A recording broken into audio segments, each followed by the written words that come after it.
बाबा जी, हर व्यक्ति में शिव तत्व एक ही है, फिर भी विषमता क्यों है? तुमने फिर सर्वव्यापी कर दिया शिव को। हर आत्मा में शिव व्यापी है। कहां से आ गए कोने में बैठ करके? अभी इतना समझाया कि शिव व्यापी नहीं है। शिव व्यापी नहीं बोल रहा हूँ, हैं? आत्मा में जो ज्योतिर्लिंग हम कहते ना, शिव तत्व को फिर शिव तत्व बोल दिया। शिव व्यापी नहीं है। हर एक आत्मा स्वतंत्र है। हर एक आत्मा का पार्ट स्वतंत्र है। एक आत्मा का पार्ट दूसरे से मिल ही नहीं सकता। ऐसे नहीं कि समंदर का जल खारा है, उसमें से एक चुल्लू पानी लिया, वो भी खारा है, और वो चुल्लू पानी सारे समंदर में फेंक दिया तो वो व्याप्त हो गया। चुल्लू पानी व्याप्त हो गया। या एक बूंद समंदर में से ले ली तो वो समंदर का तत्व है, लेकिन समंदर कोई भगवान नहीं है। समंदर का खारापन एक बूंद पानी में है, लेकिन शिव तत्व सब में व्यापक है। तो शिव के गुण सब में होने चाहिए कि नहीं होने चाहिए? तो व्यापी है शिव तत्व। हाँ, शिव तत्व सर्वव्यापी नहीं है। हाँ, शिव जिसमें प्रवेश करता है, किसमें? उसको बोलने दो भाई को। किसमें प्रवेश करता है? अरे ये नया कहां से आगे बैठ गया है? शिव किस में प्रवेश करता है? अरे बोलो भाई। प्रजापिता में प्रवेश। तुम्हें बात निगलती नहीं है? तुम्हारे अंदर ये बात जाती नहीं है क्या कि प्रजापिता में प्रवेश करता है?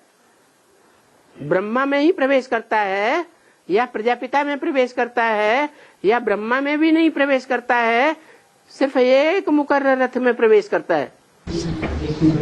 गले से नीचे नहीं उतर रही है? उतर रही। तो वो जिसमें प्रवेश करता है एक में, वो एक जब संपन्न पुरुषार्थी बनता है तो वो एक संपन्न बीज बन जाता है सारी सृष्टि का। सारी सृष्टि का बीज, A to Z 750 करोड़वीं आत्मा तक। सृष्टि वृक्ष के सभी पत्तों का बीज। क्या? इसके लिए बोला ये न सर्वम विदम ततम अविनाशी तु तद्विद्ये। उसको अविनाशी समझ जिससे ये सारा संसार व्याप्त है। ततम, ततम माने व्याप्त। किससे व्याप्त है? बीज से सारा वृक्ष व्याप्त है। वो बीज कौन? प्रजापिता। तो शिव तत्व व्याप्त है या शिव प्लस शिव बाबा जिसे कहा जाता है साकार, वो व्याप्त है। अभी व्याप्त है या नहीं वो बीज? अभी व्याप्त है।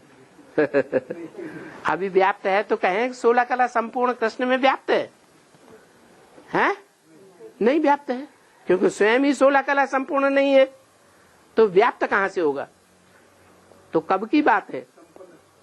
जब संपन्न स्टेज पुरुषार्थ की होती है, लगातार 24 घंटे बीज रूपी स्टेज बनी रहती है। वो बीज रूपी स्टेज में मनन चिंतन मंथन रूपी आकारी शरीर भी नहीं रहता।